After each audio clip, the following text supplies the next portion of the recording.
Well, we have a new pope. Just breaking news for those who didn't know. In case you didn't know. The College of Cardinals elected a new pope, and it is Robert. Okay, first of all, before I even go on, who heard the word Robert and thought Robert Sarah? Did anybody hear? I did. Okay. Yeah, I heard. It crossed my mind, but I was like, there's no way he could have got elected that quickly. Okay, anyway, Robert Francis Prevost, I think he's pronounced how you pronounce his last name, who is now Pope Leo the 14th. And I want to note also, my wife called that. We had a bet in our predictions in our family chat. What would the papal name be? And she said Leo the 14th. So I was like, how about that? I was guessing Paul the 6th. I thought for sure it would be one of the more recent names. Anyway, so we have a new pope. He has come out already on the loggia. He has already given his first apostolic blessing and a little something. I'll just say it. I know we're all like I want to give benefit of the doubt to the new pope, but I was disappointed that he didn't speak any in English. I mean, come on, you're American. Why? Come on, speak American. I mean, so that was a little bit disappointing that he didn't speak any English. But anyway, so I was really offended by that. That was the most upsetting thing for me. I mean, give us at least a few words, Holy Father, in the native tongue. Go Cubs. So, he should have said that. Yeah, go Cubs. Okay, before we got on, what really matters is he a White Sox or Cubs fan? Okay, I'll stop. Go ahead. Yeah. We got on before the podcast fighting with this. I do not like Chicago. I apologize to all the Chicago listeners out there. I've never liked it very much. My brother-in-law is from Chicago, so hopefully he's not listening right now. But I just have not been a fan of the city for a long time, mostly because I hate driving through there. Anyway, but Timothy, who's lives close to Chicago, he's a fan. So are you a Cubs or White Sox fan, Tim? I'm a Tigers fan, but I love Chicago. Okay. Chicago's a great Catholic city, a strong Catholic civilization for decades and generations. I love Chicago. I go there very often. We already got the comment of the podcast, Cincy greater than Chicago. Amen. Anna Kate, you are absolutely right. So this is where, and Michael mentions he's a Villanova basketball fan. Stop with the baseball. Yeah, I did hear that. So all the Villanova fans are going to be insufferable now for a long time. Okay, so that's the important stuff. We already covered all the important things about the Holy Father. So why don't we just dive right in? Kennedy, why don't you give your thoughts about, like, were you surprised by how long it took? I should say how short it took. Who was selected, the name he took, anything like that. Before we get into kind of who he is, what were your thoughts when you first found out we had a pope and who he is? I mean, I didn't know what to expect. JP2 was elected before I was alive. I was in high school and didn't really care about anything but football when Ratzinger was elected, so I didn't know anything about anything. All I cared about was school things or whatever, and it's like, oh, we have a new pope. Don't even know what that means. And then I wasn't a practicing Catholic until just after Francis was elected, so I don't have any remembrance or memories of going through the conclaves and it meaning something, So people said it might be weeks, months, days, hours, whatever.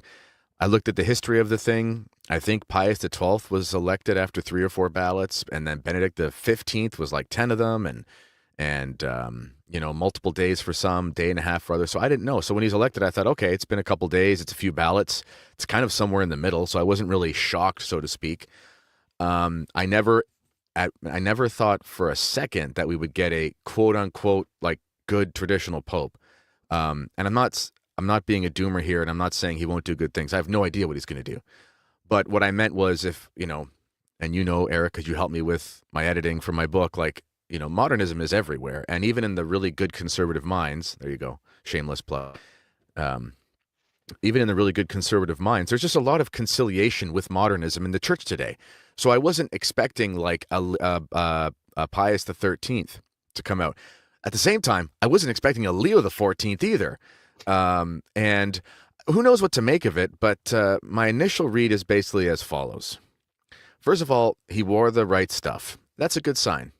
And even if he's a modernist, it's still a good sign. And because Pius X talks about this in Pascendi, and he says some modernists show an affinity for the traditional liturgical traditions because they speak to the faith of particular believers. Basically, it speaks to them so they like it. Well, if he likes traditional stuff and he wants to let us have it, well, it'll defend itself once it's allowed. So I'm not that upset about that. Who knows what that means? And then he gave the blessing following the ritual, and I looked up Pope Francis's, and I don't even think Pope Francis did his initial one in Latin. I think he actually did it in Italian. I might be wrong on that, but I think it was in Italian. So that's a good sign.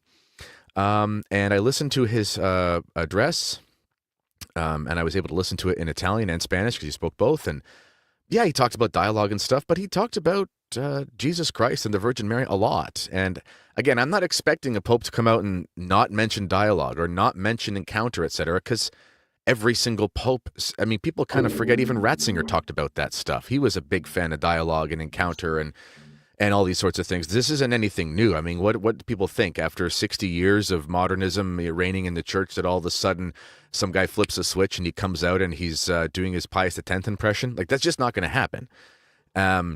So all in all, I was surprised at who it was in the sense of didn't know anything about him. And my hope, my initial gut feeling is that he chose the name Leo for a reason. I can't believe he didn't choose John Paul or Francis. I mean that's been the thing. I mean, Benedict was more towards the center, more towards tradition, and he showed that by showing an older name. And he definitely was someone more concerned with continuity with the past. Hence, he even had the hermeneutic thereof. So this man choosing Leo, my gut tells me that his time in Latin America, he's very much about the anti-consumerist kind of let's call it stereotypical capitalist mentality imbibed in the works of Leo. So if he does want to bring back this mentality of having a more Catholic social sphere, there's a lot of anti-liberalism in that. So we'll see what happens. That's really all I have to say thus far. What do you think, Tim? What were your first thoughts? Oh, you're muted. Yeah. So I'm just so happy and excited to experience that. I'm so excited for so many reasons. The first reason is because we get to be Catholic and we can have eternal life through Jesus Christ in this true church, the one true church of God. And the entire world saw all the beauty of this whole event. I mean, I had my two brother-in-law. I don't know if they're might be listening. My two brother-in-laws who are not Catholic. They've been like asking me the whole time for. They got to experience that with me. So many people were here, seeing all the beauty. There was so much beauty, liturgical beauty, so much chanting in Latin for the papal funeral, the opening conclave mass. So beautifully presented. I mean, do they have as much of this good technology through everything? With Pope Francis, probably not, but certainly not with Benedict, and less and less and less. So it's like more and more coverage of this incredible event.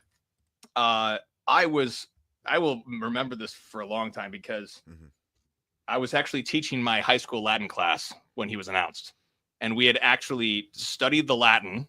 We looked at the text of Habemus Papam and Gaudium Magnum and all that. We had studied it all. We had looked at the vocab words and looked at the grammar and everything. We're like, okay, so when he comes, they're going to say, and then it happened right as that happened.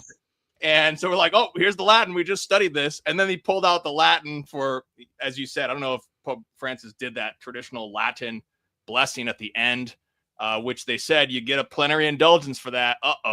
Plenary indulgences are raining down from the Vatican. That's building the bridge like for real. Let's build a real bridge. And so it was so funny because I was watching with my Latin class, and so I got these high school Latin students watching the Latin, so that he got the Italian translator translating, and then they got the Spanish translator jumps in, and when he's talking in Spanish, and then he moves to the Latin, and then they're like, and they didn't know what to say. The commentator's like, I can't translate that, sorry. So then my Latin students, and we like went through the Latin, and I'm the Latin teacher, and I didn't know all the Latin, so sorry, but we got through a lot of Latin. It was fantastic. It was so much fun. So I'm just so grateful to be Catholic. I agree with every single thing Kennedy just said. I would just add, I'm excited that he's an Augustinian because I am huge affinity for St. Augustine and the Augustinian tradition as distinct from the Thomistic tradition. I'm really excited. Very, very excited. Yeah, this was my third conclave, election of a pope I really have seen as a Catholic. I was so pumped about Joseph Ratzinger. I mean, I was literally screaming like a little girl. I think, if I remember correctly, I was totally like, I have no idea who this guy is when Bergoglio was elected as Francis. But I did, you look back at when Francis came out in the Loggia, it was pretty uncomfortable. It was like kind of awkward. I mean, I just was, at the time, I remember chalking up to just like, well, the guy just is in front of a worldwide audience. I mean, who wouldn't necessarily like get a little choked and a little bit like, nervous at it. But when he came out, okay, first of all, I want to say, I'm not surprised. I'm like shocked that he was, that Prevost was elected Pope. I am very surprised it happened on the fourth ballot, though. He was really presented as a compromise candidate, like somebody, if you couldn't get Parolin, you couldn't get Zuppi, Tagla, or something like that, you go, kind of Prevost would be more acceptable to a wider range. One thing to remember, people, the conservatives could have been completely united, but there's only about 20 or 30 of them. They could not block a candidate that most people wanted. And so that's always important to remember that. So I'm a little surprised they went so quickly to him. My thought is it had coalesced around him before the conclave even started. I don't think you get a pope in the fourth ballot without that being the case, that at least he had some significant support going in. I'm surprised because he's an American, but I think the American taint, as it would have among many of the cardinals, doesn't exist with him because of the fact that he basically spent his entire ministry life outside of the United States. So nobody's going to mistake him for a MAGA guy or anything like that. So I think, though, I want to back up what Kennedy said, that like, I think at this point, I'm going to hold out hope. I mean, honestly, I wasn't, we're not getting a Pius X reincarnation, but I kind of want a guy who's going to, honestly, I was kind of hoping for the best, is that he'd leave us alone. Do you want to know what's interesting though? Sorry to interrupt, but I just saw something. We were joking before we came on. We got the first mega pope, which I don't actually think would be a thing, by the way. I'm all happy for my American friends loving Trump, but there's a lot of, problems with the more, whatever. Point is, though, they pulled his voting records because he's a registered Republican and he's got like a full-on Republican voting record. So Charlie Kirk posted it. So there you go. That's interesting. And the consensus on him is that his general ideology is conservative and his partisanship is strong Republican based on his voting record. So I guess the years that he's been in America as a registered Republican, they have that reported. And the years where he's out of America, he didn't vote in certain things because he wasn't around for the primaries. Anyway, so that's interesting. But also, people have also been saying, isn't this the man who sacked Strickland? Is that how that actually happened? Was he? I'm not really sure what the details are. Well, we know how Francis ran the Vatican. If Francis wanted it done, it got done, and there might have been another person who actually signed the papers or something. But it's not like they had much of a choice. Well, also, I think I love Bishop Strickland. Anyone who comes out swinging against the Pope under a Pope Francis is going to get sacked. Yeah, that's just a fact. It doesn't make it right, but there are plenty of bishops out there who do hold the views that Bishop Strickland does, and they just don't say them publicly. I wish they would, but they don't, and they weren't sacked. People have to understand that it's a very complicated thing. It's like if you come out, if you put your head up, you might get it smacked down. And that was under the reign of terror, basically. Right. So it's not necessarily indicative of things that are to come. And it is kind of interesting. Pope Leo XIII composed the St. Michael prayer, and he was elected on the apparition of St. Michael memorial. So I don't know. Who knows? We're grasping for straws here, but it is... I did think of that St. Michael this morning when I was praying, and I saw it was the vision of St. Michael was today on the old calendar. And I just thought, if a Pope's elected today, really we should put his pontificate under protection of St. Michael. So, it's hopeful for that. I don't think anybody would accuse the three of us of wearing rose-colored glasses when it comes to how things run in the church. We've all spent the past few years being very clear about what we thought were the deficiencies in how Pope Francis ran the church, and going back before Pope Francis. I mean, don't read Kennedy's book if you want rose-colored glasses. I'll put it that way. What happened to Catholicism, the heresy behind the current crisis? I mean, he hits hard on it. And, the modernism that it infects more than just Pope Francis. So I don't think any of us are saying that. I do think, though, there is a certain need for a Catholic attitude towards these things. I wrote an article back in 2023 where I said basically Pope Francis shouldn't get the benefit of the doubt anymore. And I made it clear that, like, because of his actions, his words, everything he has done, we don't need to parse out and try to find some way what Francis said was actually fine, even though it wasn't. I do think, though, and I thought this with Francis when he first became Pope, I do think you absolutely in charity need to give Pope Leo XIV the benefit of the doubt. That you do need to not scroll, find anything he said in the past, be like, look, obviously he's the worst. Obviously he's going to be terrible. And even when he says certain things, like when he talked about dialogue and encounter in his first little speech there, like you mentioned, Kennedy, of course he did. I'd be willing to bet that 98% of the cardinals, had they been elected, would have brought up dialogue in their opening speech. I mean, that's just the reality. There have been a couple who wouldn't have. That's just the language of the church today. It's also respectful to when you follow someone to, like, I listened to it in Italian. It does not that the translators weren't correct, but I listened to it like fresh as it was happening in Italian. And he was saying, like, basically what you would expect someone to say after they're elected pope, and saying nice things about the men that came before him. That's it. I mean, what are you going to say? You're going to come out and say, like, Dad's back in town and I'm here to get you all to clean up your room and, like, screw that guy who came before me. Like, it's not going to happen. He came out and said, Pope Francis was a blessing to the city and he urged us to to find a way forward, blah, blah, blah, blah, blah. And this is what we're going to do by following our Lord Jesus Christ and asking the Virgin Mary for help. It was very banal. It's traditional too. I think it's traditional to pay respects in some small way, even if you're just good manners. It's just good manners. Francis did that with Benedict. I remember. I mean, Francis talked very highly of Benedict all the time early on his papacy. I see in the comments there are definitely some doomers in the audience who are saying we're coping and seething, coping about this and all that stuff. I mean, I just think it's like a Catholic attitude that you don't go straight to hell has prevailed, the world is ending, the church is over, and things like that. I just don't see that as the prop. I just don't think it's spiritually healthy is probably the best way to put it. I just think the way we live our Catholic lives as traditionalists. In fact, I just got a homily. Oh man, our associate pastor just hammered it recently about how the need for charity among traditionalists, I mean, just hammered us. And he was absolutely right. And I think that needs to be said here. And again, it's not like we're saying, oh, all of a sudden now we have the next Pius X is a successor of St. Peter.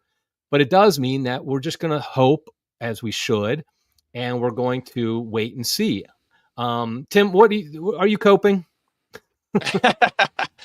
I was so happy that Jesus Christ is risen from the dead and we have a new pope. I mean, this is so exciting. I think that, but we need to talk about what do we do in the spiritual? I think what you're saying right there, that is a Catholic attitude. You could use whatever Gen Z buzzword you want to do to vilify that attitude, but it is the Catholic attitude to love your own father. It's not Catholic to harden your heart against your father. That's modernist, y'all. You want to be a modernist? Harden your heart against your father. That's exactly what the modernists do because they hate their forefathers. They kill them. They cut off their heads. They cut off their kings. That's exactly what the modernists do. So if you want to be a modernist and cancel people, you can be a doom and gloom, whatever. But as for me and my house, I want to be a Catholic. Like, let's just give thanks for so many great things. One thing I wanted to point out here is, do y'all know the Pope? St. Thomas More became a great saint. Got his head chopped off for the Pope.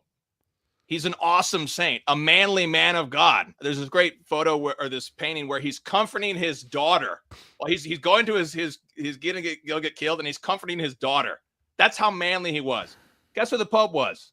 that he got his head chopped off. Paul III. Paul III's mistress was named Sylvia, and he had 5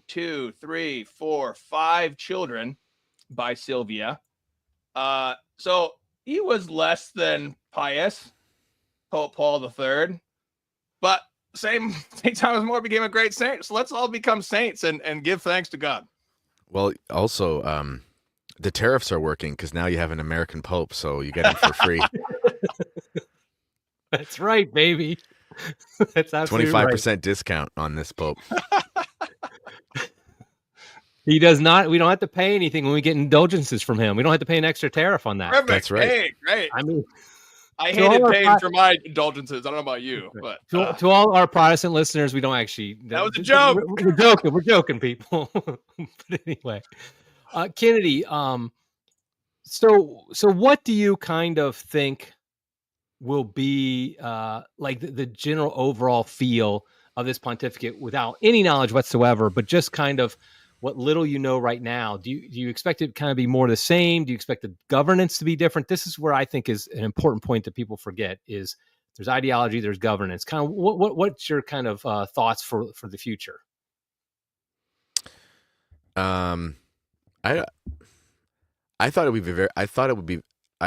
would be very unlikely to have a Francis II in that way that he acted. I just think it was so chaotic and people were just always unhappy. I thought no matter who was elected, they would, generally speaking, decide on someone who had a level of professionalism.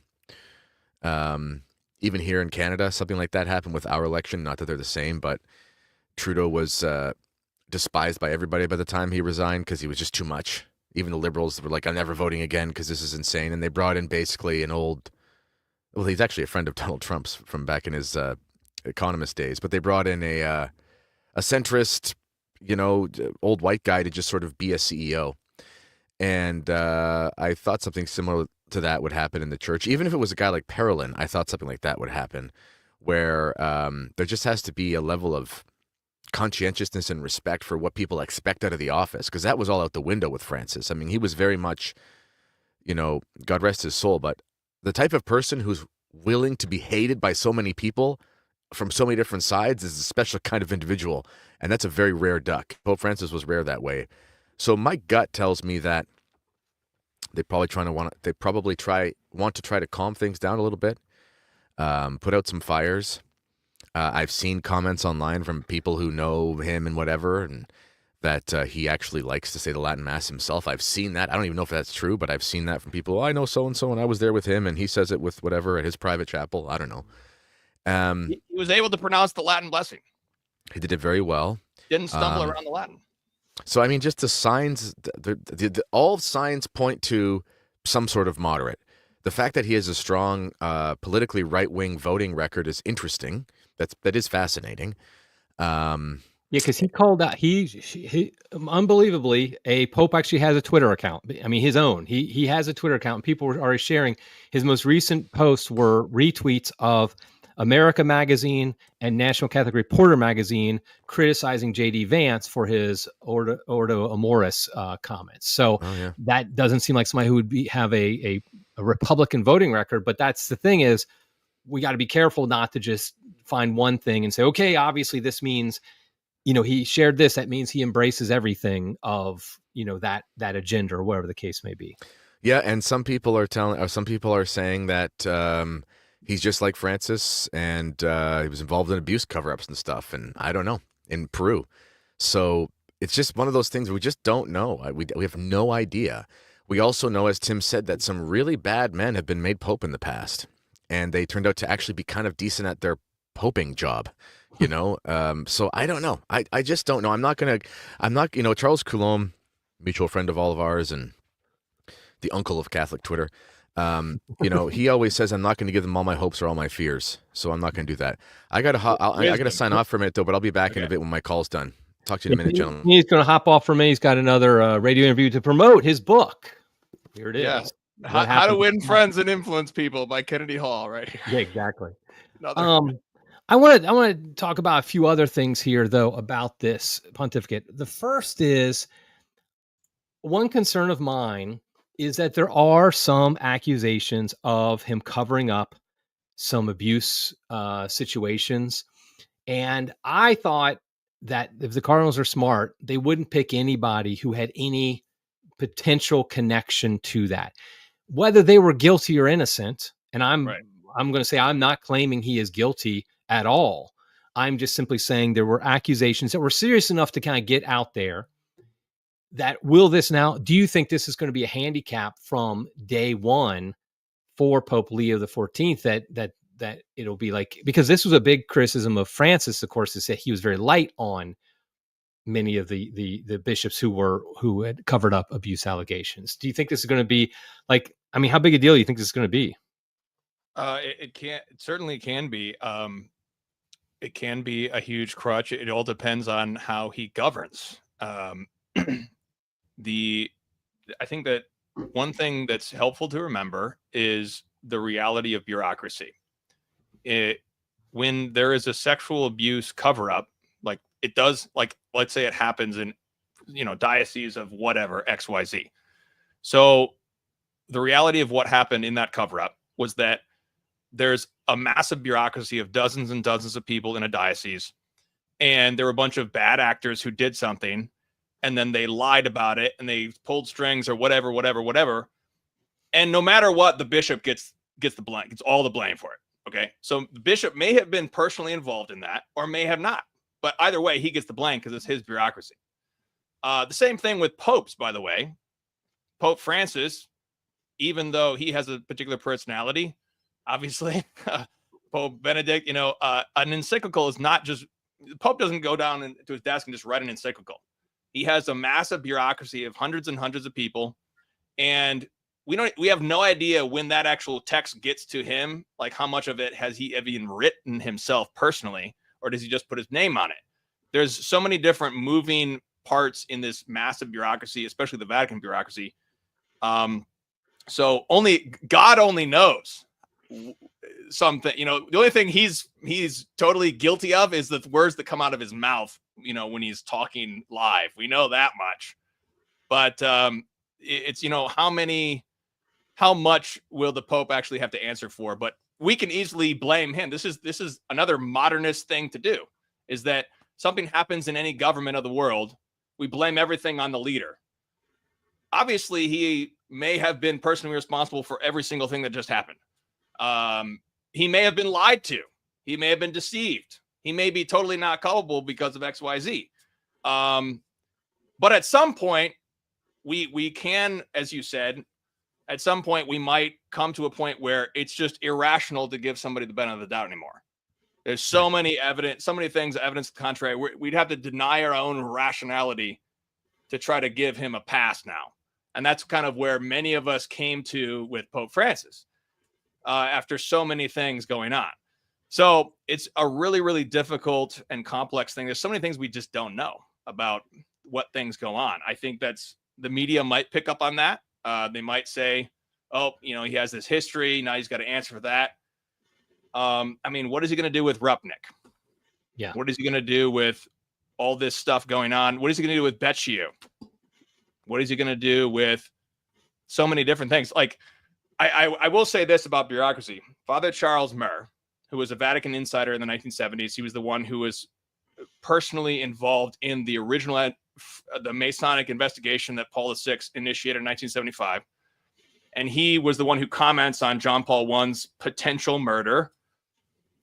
And he said the only way that the Vatican can be cleaned up is if the new Pope literally sacks every single bureaucrat, every single one, good and bad, just cleans the entire house.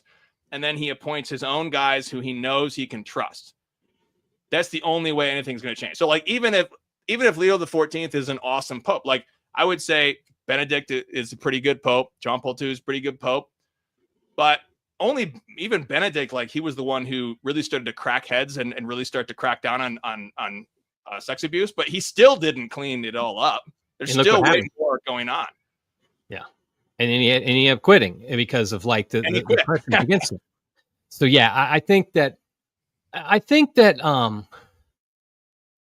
just think it would have been best probably, at least politically speaking or whatever, if they had picked somebody who had no, accusations of cover up against him. Again, I'm not saying he's guilty. I have no way of knowing, because it looks like what I've seen is there are people who say, yeah, he's bad, he covered up. And there's people who say, no, they defended him, that no, he was not, he did not do anything really wrong.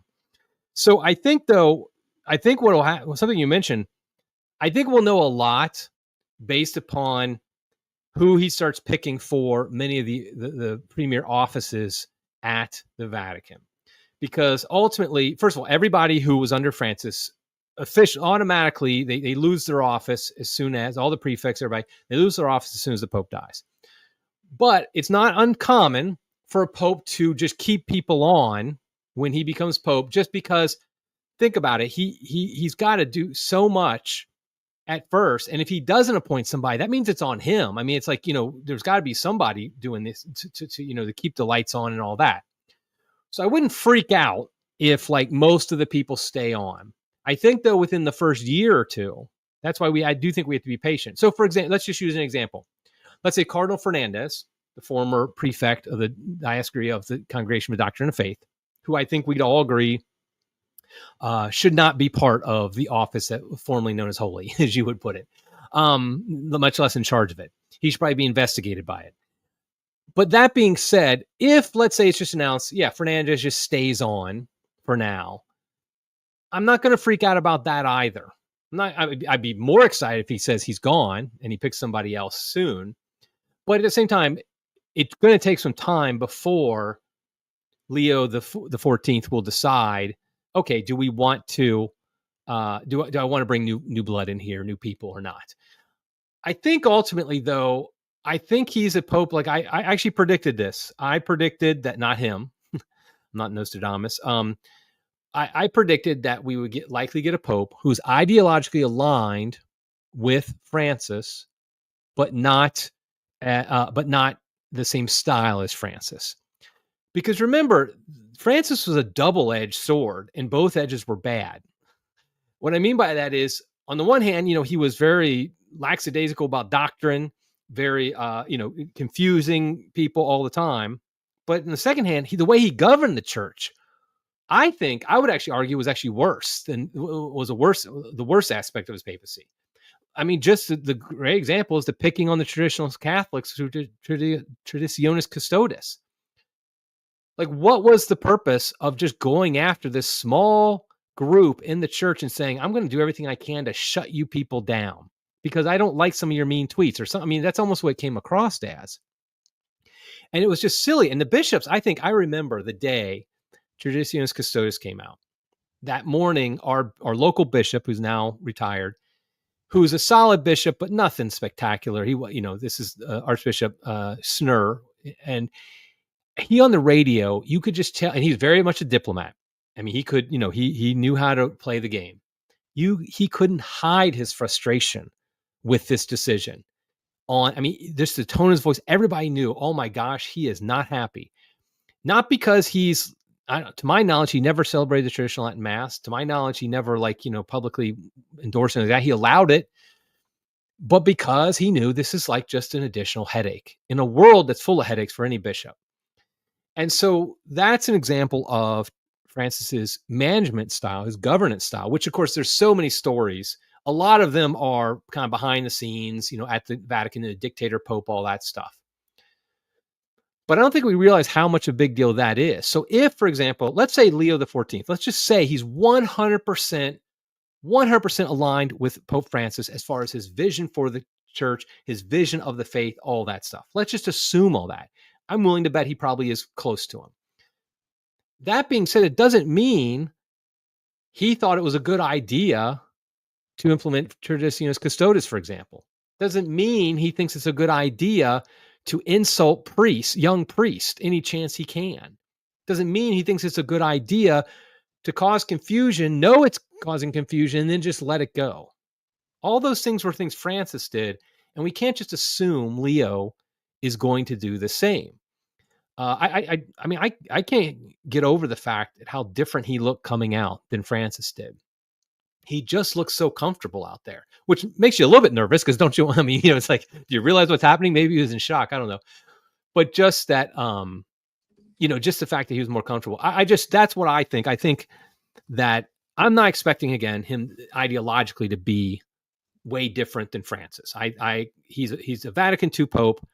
He's going to be in line with the Vatican II popes, but there's a lot. I've thought for a while that if we're left alone, we meaning faithful Catholics, as far, traditional Catholics, your conservative Catholics, if we're left alone, we will grow naturally and we will eventually be the dominant force in the church. We're nowhere near that now. I don't claim we are, but I do think that, that I think time will tell. Let's again, people are getting annoyed, I think, that's saying give them the benefit of the doubt and stuff like that. But I just don't see any other way to live, frankly. And I think we don't recognize how uniquely, I'll just say blatantly, how uniquely awful Francis was as far as, every aspect of his papacy really was harm souls. And I don't think we can just assume that's going to be the case just because somebody happens to be ideologically aligned with with Francis. Yeah, I remember Pope Francis initially, he confirmed Cardinal Sarah. Cardinal Sarah was appointed by Pope Benedict to continue to do the reform of the reform. Cardinal Sarah was given that mission by Pope Benedict. Pope Francis came in and he confirmed it. Sarah continues. And then Pope Francis sacked him because he made a speech about Ordo Orientem, and some of the cronies of Francis didn't like him. So they influenced Francis to sack him. But then Pope Francis confirmed the Latin Mass. People don't know this. Pope Francis actually confirmed the Latin Mass before he reversed it. Traditionis Custodes was an abrogation of Pope Francis's own decrees, because Pope Francis decreed several decrees which added new saints to the Latin Mass missal. So this was confirming Summorum Pontificum, y'all. Summorum Pontificum said you can add new saints, like I think it was Padre Pio or whatever. No trads can, argue about that new saint, right? Anyways, the point is that Pope Francis, so he reversed himself like 4 times regarding the Latin Mass right there. If we just continue to think of those 4 examples, and then we got Traditionis Custodes. So it's just so complicated, and we don't know what we're going to get. Wait, I think of Pope Pius IX. Pope Pius IX, blessed. He's an incorrupt. Did you know that he began his pontificate as a liberal pope? He was a liberal pope. He came to Vatican City in 1846, and he said, I'm going to create democracy. He didn't say this exactly, but he gave some democracy to the Vatican, the papal states. He was huge. He was like, everyone was like, yay, he's a liberal pope. And then the liberals said, okay, great. We're going to take over. They took over Rome. The revolutionaries slit the throat of his papal, and the Pope had to run away from Rome. And then he came back as the uber traditionalist that he is. So who knows what's going to happen? You're saying we should have some type of revolution in Rome and try to take over Rome. No, I'm not advocating for violence. Please don't be violent. Yeah, and I think also it's the mess that Francis made, to use his own language, the mess that he made. I just think that it's so deep that it's beyond a single pope, no matter who he was. If Burke had come out there, it would have still been the case that he could only undo a few things. And so I don't think that's there as well. I do want to go back to something you and I talked about when we were when we talked about the conclave last week. We said it was like a battle between Europe or Germany and Africa. And really, I was kind of saying Europe, America versus the peripheries. And I think it's pretty clear Europe did win. I mean, I'm not willing to say yet Germany won, but Europe did win. I mean, they had the votes. They elected the Pope. This is not an African. I mean, obviously he's not actually African, but he's not an African type Pope either. He's definitely on more of the European type of Pope that we're going to have. So do you think that, where was I going with that? Do you think that means we're just, do you think that Do you think we can really make any advances? Like tradition can make any advances under a pope like this? Or is it more just like a holding period? Let's hope for the best is that he leaves us alone. Or do you think actually in the church itself, we might get some advances? Well, let me first comment on what you just said first, and then answer your question. The problem with Latin America is that it's very German, actually. This is why Francis was so Germany, because it's Marxist liberation theology, y'all. Okay. So it's very German in that sense. So Latin America is infected with the poison of liberation theology. So it's just like the air that many people breathe in those areas. Unfortunately, I should say, in fairness, because of American foreign policy, by the way, anti-Catholic foreign policy in Latin America since the Monroe Doctrine way back in like 1820, right? So it could be that he comes in with those influences. Pope Francis certainly showed his anti-American stance, but Leo the 14th is an American, so it's hard to like be anti. Yeah, that's going to be interesting. I didn't even think of that. Well, like one of the defining characteristics of Francis was how much he hated America. Yeah, I mean, I can't imagine Pope Leo the 14th is going to hate America like Francis did, and I think that's a big deal because I really think a lot of Francis's actions, for example, against the traditionalists, were undercurrent of that is anti-Americanism, because there's no question, aside from maybe France, America is where the loudest traditionalists are in the church. And that's where the most energy behind traditionalism is in America. And so you wonder how much of his anti-Americanism kind of seeped into his anti-traditionalist attitude as well. Yeah. And that's not going to exist, I would presume. I mean, there are some people born in America who hate America, but especially if he voted Republican at some point in his life, I can't imagine he's anti-American. I mean, come on. And some people speculate that Pope Francis as Traditionis Custodes was influenced by an anti-Americanism. We know that Andrea Grillo, who's an Italian, was the main influencers to create Traditionis Custodes. But let me go back to another part, that the main thing that you said. Do you think a tradition can advance? Yes, I absolutely do. And what I want to emphasize right now, I mean, besides, why would it still advance? Of course, because it's the power of tradition. It's the Catholic faith, all those good things. The Holy Spirit is behind it, period. There's another factor here, and that's the very essence of what culture is. This is what I talked about in my book, City of God versus City of Man. Culture itself is made up of these four elements: elders, cultus, tradition, piety. And one thing about culture is that it is stable. It maintains a status quo. What it should be doing is transforming more and more and more. But at the very least, culture itself continues. It continues on, even if it just stays the same. We want it to get better, but staying the same is better than getting worse, because there has to be an active force to destroy the tradition. Otherwise, the tradition will just continue.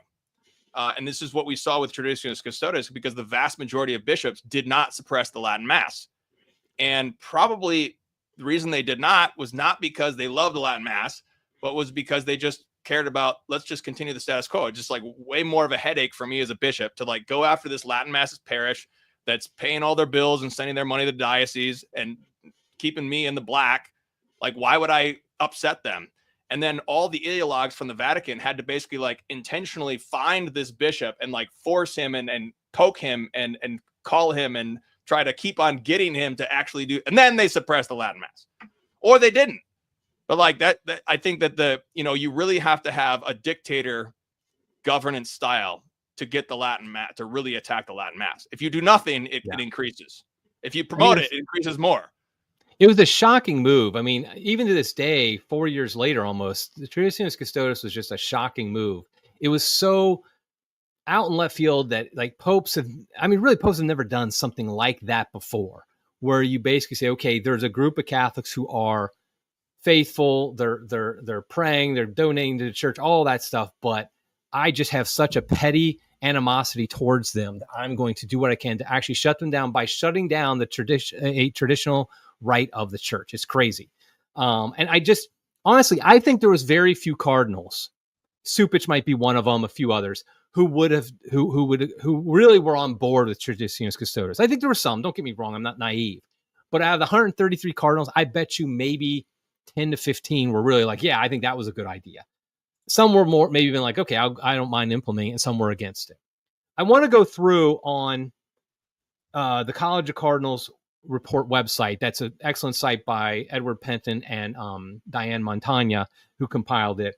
And I want to just say, go through the where he stands for our new Pope Leo, and just say, under ordaining female deacons, it actually says he's against. He said, during the Synod on Synodality in October 2023, Prevost stated that clericalizing women, that is, ordaining them to clerical roles, would not solve the church's problems and might even create new ones. So clearly he's not a fan. By the way, just in general, he's not got a huge history of like talking about a lot of this stuff. So there's not a lot to go on. But it looks like he definitely, is not a fan of ordaining female deacons, which I think is obviously a good thing. Now, blessing same-sex couples, it says, although he expressed reservations about, quote, sympathy for beliefs and practices that contradict the gospel, Cardinal Prevost showed less clarity about fiducia supplicans, stressing the need for national bishops' conferences to have doctrinal authority to interpret and apply such directives as their local context, given cultural differences. He therefore did not fully endorse or reject the document. I think it's a good way to put it, but honestly, that actually gives me hope. There's a few things he's done that don't give me hope, but this gives me a little bit of hope, because the Vatican officials is saying that the bishops, National Bishops Conference, should implement this accordingly. That's basically telling Africa it's okay that you're rejecting this, which I think is a little bit shocking for somebody who was the so high up at the Vatican to basically be saying that, because typically the line is always, okay, everybody has to stay in line, everybody has to do exactly what the Pope says. He was basically saying you don't have to. So, I mean, I think ultimately everybody realized that was such a disaster document that, I think they'd all kind of wish it went away, except for maybe Cardinal Fernandez. And that's about it. What do you think about the kind of that comment of his that, that he stressed the need for National Bishops Conference to have authority to interpret fiducia supplicans? What I'd really like to know is like I don't know much about Peru. I mean, that's the difficulty in understanding him. What exactly is for example, I think many people misunderstand John Paul II, but if you understand Poland, Soviet communist Poland, post-war Poland, I think you have a much better understanding of John Paul II and why he did what he did. Even some of the weird things he did make more sense in Poland. Whereas, like, what exactly is the situation in Peru? How was he like as a bishop? What is the whole situation in Peru? I have no idea. I mean, maybe it would be a good idea to have that in Peru. And that's why he said that, because it worked well in Peru. Maybe not. Maybe he's a modernist trying to promote XYZ in Peru by means of that. So, and that's how we knew about Francis. We understood Francis because the Argentinians hated him. They're like, he's awful. Dictator Pope comes out because Henry Cyr is a Hispanic Englishman. I don't know if he grew up in Barcelona, but he's fluent Spanish speaking, and he could get all those sources and give it to us in English. There's a big divide between the Anglophone and the Hispanophone universe because of the history with the British Empire. So I'd be really interested to see what do the Peruvians say, and that is, I do have a source that I got actually during this broadcast. So I'll share breaking news, which I'll write about later. And I do have a Peruvian source, and this comes from a very trusted source that I know, who knows this source in Peru, who's very well placed. And it's bad news, y'all. This is his quote. He describes Prevost as, quote, a total, complete, utter disaster, evil as Francis, but much smarter, and involved in serious abuse cover-up, end quote. That's the Peruvian comment. That ain't good. Yeah, no. Yeah, definitely. That I hope that person is woefully wrong. Let's just put it that way. I'm going to go through some more of his the things on this about his positions under making priestly celibacy optional. no information we know. Restricting the Latin Mass, no information we know. To our knowledge, at least at Penton and Montaña's knowledge, who have a lot of sources and they do a lot of good research, they did not know anything either. The Vatican China secret accords, no comments on that. Promoting a synodal church, it says he's in favor. It says Prevost is a strong supporter of synodality. He has been described as a vocal proponent of Pope Francis's emphasis on making the church structures more inclusive and participatory, seeing synodality as a way to address polarization within the church. He connects synodality with the need for consultation and lay involvement. Obviously, both of us, we have real problems with synodality as it's been practiced, not actual synodality as it was practiced in the early church and still is practiced in the Eastern Catholic churches. But definitely that's, I think that's something we need to be concerned about. I mean, no other way to put it than say be concerned about that. He's so much a fan of synodality. Now, here's the thing. I wonder. Francis promoted synodality, but everybody knows he had no love of actual synodality. He was a dictator. Right. That was a cover, 100% a cover. And typically the case is that when you have these, like, especially progressive politicians, when they give language to certain things, they don't actually believe it. They just use it for their own power. But there are true believers who actually think, this is a great thing. Like there's like supporters of Biden or Obama who actually believe some of the crap they throw out there. So we don't know if Prevost is actually a believer in true synodality or if it's just like going to be a cover like it was for Francis. So I think it's a concerning sign, but we'll see. Also, on focusing on climate change, it says he's outspoken about the need for urgent action on climate change. He recently stressed that the church must move from words to action, warning against the harmful consequences of unchecked technological development, advocating for a reciprocal, non-tyrannical relationship with the environment. He is closely aligned with Pope Francis' environmental priorities. I'm not an environmentalist. I think human, made climate change is probably not really a thing. That being said, I don't really care that much about this as long as he doesn't make it a big deal. Like, I don't care what his political views are on various things. What matters to me is, okay, is he going to put unbacked, non-scientific statements and make them as important that Catholics must follow that more important than, the doctrines of the faith. So I think that's something we need. Again, so that's. What do you think? Does that concern you more than it concerns me? His views on climate change. Whatever somebody says about the current scientific fad, I don't care what I'm not really that concerned. I mean, there's a lot of scientific fads over the centuries. People have. And there's very different scientific discoveries that come out later. Like we found out something totally different.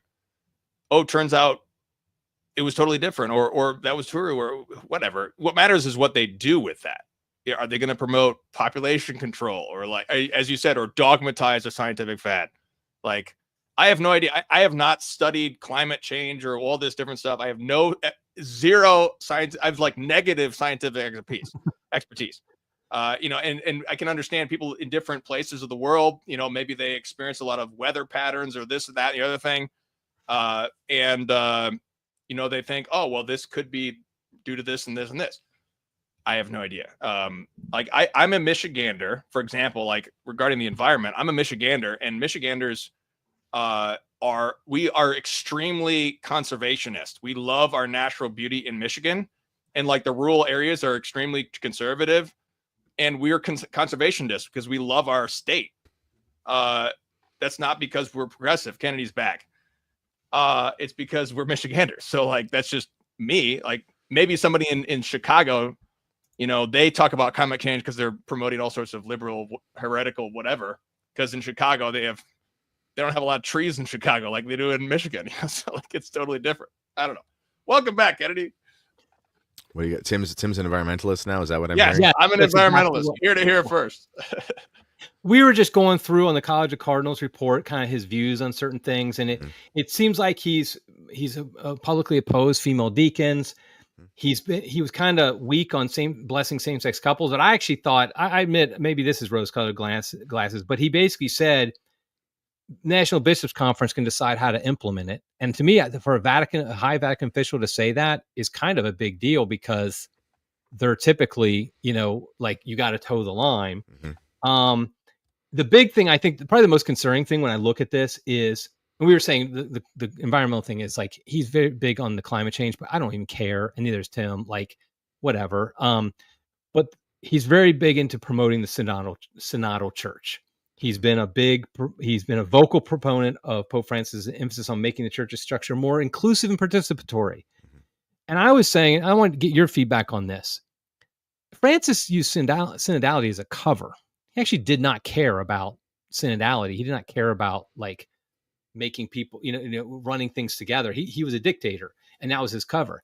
So the question is, will Pope Leo XIV, is it a cover for him, or does he actually believe in a certain form of synodality that might not be that bad? Because I know maybe a traditional Catholic knee jerk would be against it, but if you look at, like, the early church and even the Eastern churches today, there are some benefits to true synodality actually as it's been practiced. So do you think it's like basically there's no redeeming synodality at this point? It's just been thrown under the bus? Well, I mean, okay, I'm going to take a roundabout way of saying this. Short answer is, I think synodality is silly. And I talk about that in the book, to be honest, in the way that it's conceived. And I think that whatever Eastern prelate that I cite in the book, he came out when Francis, I think it was with the Ukrainian Greek something or others, but he came out and basically said, this synodality thing is not what we do here in the East. So I'm not a fan of synodality. I'm not a fan of democracy. I'm not a fan of anything, basically, that is in the liberal era. Nonetheless, I mean, I think Pete Zabala was pro the synodality in his diocese and his patriarchate and so forth. I mean, I don't know. I don't expect anything actually traditional out of any of these men. Right. I don't even think a Cardinal Sarrat or a Mueller would come in day one and be like, we're destroying the synodal process. I don't think they would. I think they would try to retrofit it, because that's just kind of how things go in Rome. Now, also, I will say, you guys were talking about climate change and stuff. One thing I will say, yeah, I get it. Climate change is a scam, all these kinds of things. The thing is, my friends, when you get outside of the North American bubble and you go to different parts of the world, you'd be shocked at the things that various people who you would consider conservative or right-wing morally, you'd be shocked at how they view how governance should go in your life. I'm here in Canada. I can tell you it's radically different than the United States. If you went to the average Canadian and said, or the average if the average Canadian conservative was questioned about what they thought should happen with healthcare, 99% of them would say, I'm happy with the way the government does it. It should just be more efficient. Whereas if I talk to any of my Republican friends, they think that supporting healthcare from the government makes you literally a communist. And I joke and I say, well, how much did your cast on your arm cost you? But I'm just kidding. But, if you go to Italy, for example, very right-wing, very conservative people, many of them, they're, not pro the new marriage types and stuff, like they're morally traditional people. They expect a lot of government intervention in their lives and they're proud of it. And that's just different. It's just a different thing. And so for some people, the whole climate change thing, like if you're from a very impoverished place where you see a lot of poverty and things like that, and you see natural disasters and mudslides or whatever, they look at that as environmental management. And I'm not trying to, people are going to say you're coping. I'm just saying that's how it is outside of North America. Right. And so for some people, environmentalism things includes like forest management, as Tim was talking about. For some people, it includes like making you eat bugs and living in pods. And there's kind of a lot of in between. So I have no idea what he even means. If he means, he's from Latin America, he's been there for a long time. If he means something like, because you got to remember, we're lucky, even here in Canada, if you want to go one of the most beautiful, pristine, cleanest nature reserves in the world, go to the oil sands out in Alberta, where they literally get oil out of the ground, and it's like a nature theme park around it because the regulations are so strict that there's like no polluting allowed. It's insane. And but if you go to a place where they don't have those rules, it's just dumping a bunch of stuff in lakes and rivers, and it looks like a hellscape. So I don't know what he means. So those are things that we just have to wait and see, because I don't care. I don't even know what he means by it. Yeah, so he grew up. I mean, I'm trying to find when he left the United States kind of more permanently, and it looks like it was 1985, because he went to Villanova University, graduated in 1977 with a bachelor's. Then he got a Master of Divinity from Catholic Theological Union in Chicago, and a licentiate and doctorate in canon law from Pontifical College of St. Thomas Aquinas in Rome. So he's obviously in Rome for that.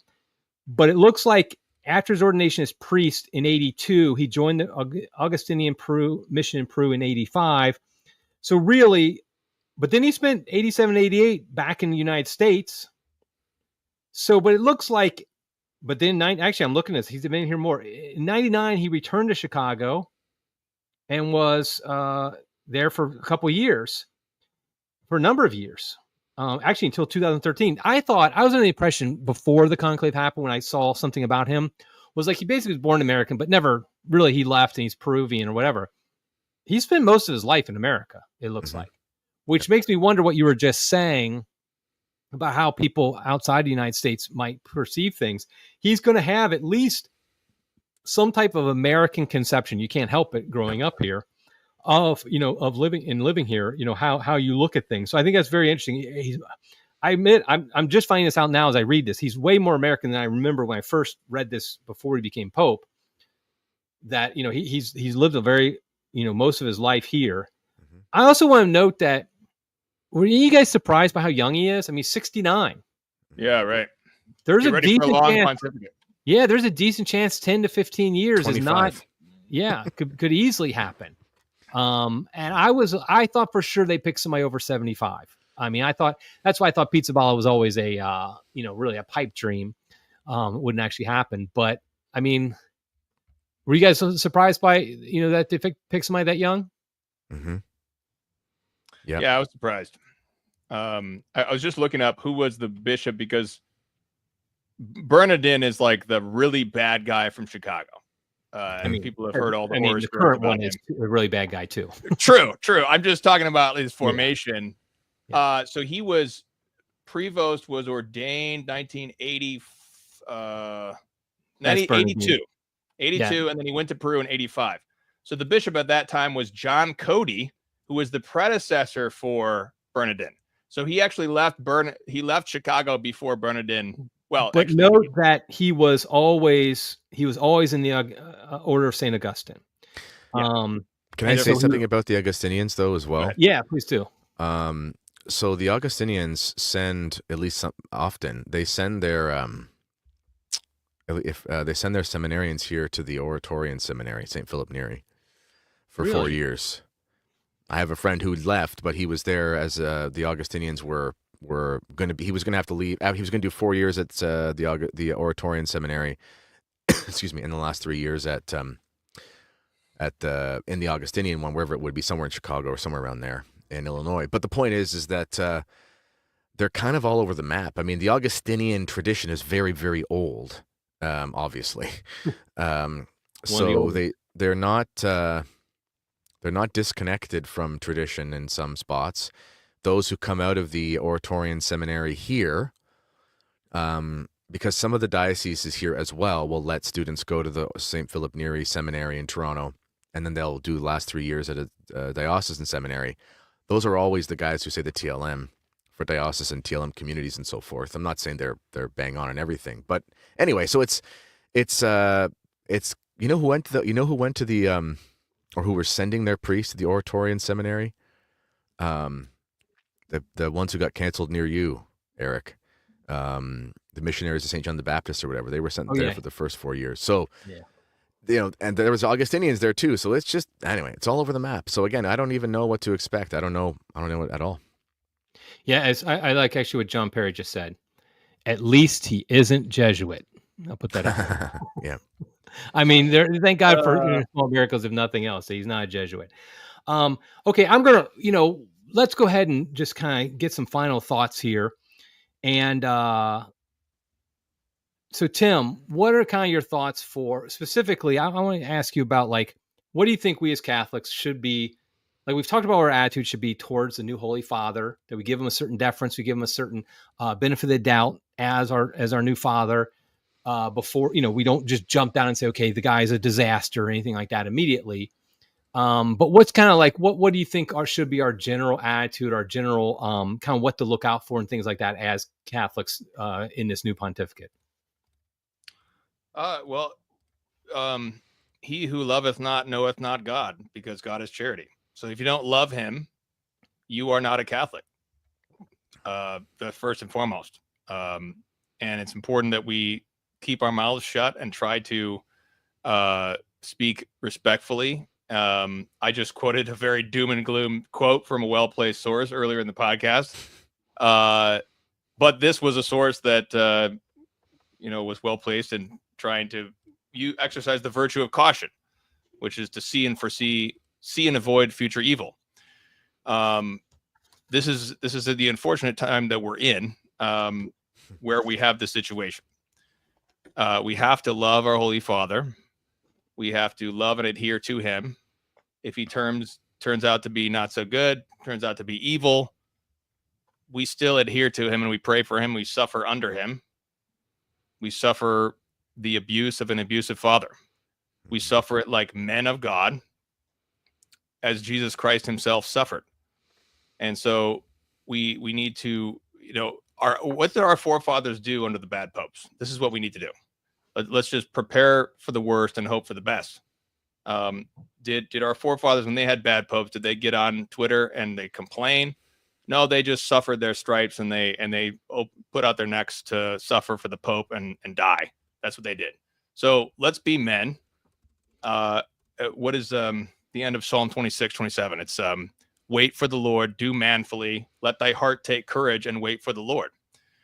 So we need to wait for the Lord. The Lord is the one who is acting in this pontificate, whether the Pope likes it or not. God still uses popes, good popes or bad popes.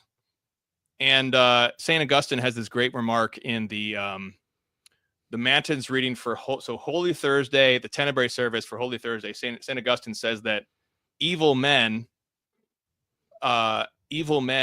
make the church stronger because the saints suffer from evil men and then they become greater saints through their merit. So let's prepare for the worst, hope for the best. That's my attitude. How about you, Kennedy? Well, again, I didn't have any expectations that we would get the quote unquote traditional pope, because I didn't think there was anyone who could do it anyway. So I'm just going to wait and see. I'm the token SSPX guy. I tick off a lot of your DEI boxes because I'm a foreigner. I have European citizenship and I'm in schism. So, but that's why we have you on here. That's Kennedy. why I'm diverse. I'm the diversity hire. But I don't mean to sound like I'm not. You know me. You guys both know me. I'm actually not a cynic at all. I'm kind of a hopeless romantic. Nothing changes. You are a Catholic. Yes.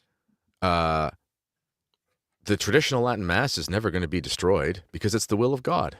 It just is the will of God that be around, because it's the will of all the saints and popes and doctors and fathers and so forth for so many centuries by the Holy Ghost uninterrupted for 2,000 years. And it's not going to go away. This pope may or may not do something good or bad about it. We don't even know yet. And we will see what happens. And if he does something good, great. If he does something bad, that's bad. And I'm going to take inspiration from Archbishop Lefebvre, as I always do. And if it was necessary to resist something because it would be harmful to your faith or those under you, then that's something you do in that moment. But if the Pope calls you to go to Rome because he wants to have a conversation, you do that. And that's really all we can do. Yeah, I think that's good advice right there, is that, nothing changes ultimately. The Catholic faith does not change. How we practice the Catholic faith does not change. And we are obedient as much as reason and our faith will allow. I wanted to share with you guys, I'm doing my spiritual reading in the morning right now has been from the Acts of the Apostles. And this morning, I had this passage. I'm sure I'm reading from a Bible that doesn't actually have chapter number, so it's later in Act. It's from the Acts of the Apostles, and it says, "And Paul, looking steadfastly on the council, said, 'Brethren, I have lived before God in all good conscience until this day.' And the high priest Ananias commanded those who stood by him to smite him on the mouth. Then Paul said to him, 'God shall smite you, you whited wall. And do you sit to judge me according to the law and command me to be smitten contrary to the law?'" And I want to say, when I read that, I had a little bit of a jolt, like, yeah, that's right. The high priest was out of line, and Paul knocked him down like he should. And I admit, I was like, okay, that's the way to do it, brother. Then I kept reading, unfortunately. "And those who stood by said, 'Do you revile God's high priest?' And Paul said, 'I did not know, brethren, that he was high priest, for it is written, you shall not speak evil of a ruler of your people.'" And I will say I was kind of taken aback by that. Don't worry, I haven't become a hyper-papalist. I'm not a pope-splainer all of a sudden. But it was a good warning to me that you better check all the boxes before you criticize the Pope. What I mean by that is the boxes are, did he actually say something that is contrary to the faith? Did he say something that brought scandal? Did he do something that brought scandal, something like that? And did you then say your criticism of him in charity? If you can't check those boxes, then you really, you're speaking ill of a ruler of the people. Because I don't think, by the way, that's a way Paul said that. Like all of a sudden, that's a rule. You can never speak criticisms of our religious leaders. Obviously, Jesus called his religious leaders whitewashed tombs, things like that. St. Thomas Aquinas makes it very clear no one is due absolute obedience but God alone. So I'm not saying, like I said, I'm not a pope-splainer, but I do think it was a challenge to me, at least, to remind, and I kind of did think of it at the time of, okay, I got to remember this with the next pope. Not that I refuse to ever criticize him, no matter what he does, but that I check all the boxes. That, am I praying for him? Do I need to say something? Like, it's not like every single thing he does I have to criticize, I have to say something. And the reason I bring this up now is the Pope hasn't done anything yet. So how can you criticize him already? He literally has not even, he's given one little speech. That's all. And he's blessed us in Latin. So I don't see how we can already jump on he's a disaster and all this stuff. I really don't. I mean, I'm glad Tim read that quote from that source in Peru, but I don't like that attitude. I'll be the first. I'll just admit it. Maybe it's coping or whatever. I just feel like, let him be Pope. If he does something, if all of a sudden he says, "Who am I to judge tomorrow?" then okay, maybe we're like, uh-oh. But he hasn't even done anything yet. The guy's probably asleep right now. Just, and he said one thing out in the public, and that's it. So I think we just, I would, that's kind of what I want to leave it with, was have that attitude going forward. We're not going to become a pope-splainer magazine, and now there's 1 Peter 5, and I know Kennedy's not going to. So we don't have to worry about that. But at the same time, I do think we want to, like I said at the beginning, let's give Pope Leo the 14th, our new Holy Father, the benefit of the doubt. It's a great name. I mean, it is a great name. I'm going to go pick up, my kids are at friends of ours farm right now. They go there in the afternoon a couple days a week to hang out with the animals, and I'm going to go pick them up and tell them there's a new pope, and we're going to have a dinner, and I'm going to tell them it's Leo the 14th, and we're going to pray for him every night, and they're going to be excited, and that's all there is. Yep. And if something bad happens, that will really suck, and I hope it doesn't. And but it hasn't yet, so that's all there is. That's right. Amen. Yep. And I watched him come out with my kids. My 3 kids, all my kids on the family chat were texting like crazy when it's happening. My daughter, who's got a nursing baby, she was like, "You got to text me when he comes out, because I'm going to be nursing. I'm not going to be watching." I'm like, "Okay, I will," and stuff like. So we're all going crazy about it. Like, two of my daughters are at work, and they're trying to figure out how to watch it while they're still working, stuff like that. So anyway, the point is like, one of my daughters stepped away for a moment right before he's about to give the apostolic blessing. And I was very happy Vatican media said the apostolic blessing and the plenary indulgence applies to everybody who's watching. You didn't have to be there. And so I yelled to my daughter. I said, she was making lunch. I said, come back here. Because I want her to make sure she understood, we're watching this, we're getting apostolic blessing from our new Holy Father. And I think that's the right attitude to have, to recognize him as Holy Father. And plenary indulgence was mentioned in the opening thing. He blesses us in Latin. I mean, come on, guys. At least let's have one day where we're like, that's good. So we haven't had that for how long? How long has it been since we had a Pope bless us in Latin? Mm-hmm. So, okay. Well, That's cut off there. And I appreciate, by the way, both you, Tim, and Kennedy for jumping on, kind of like late notice and all this. Hopefully, it was helpful to everybody to watch it. So, okay, everybody out there. Until next time, God love you. Bye.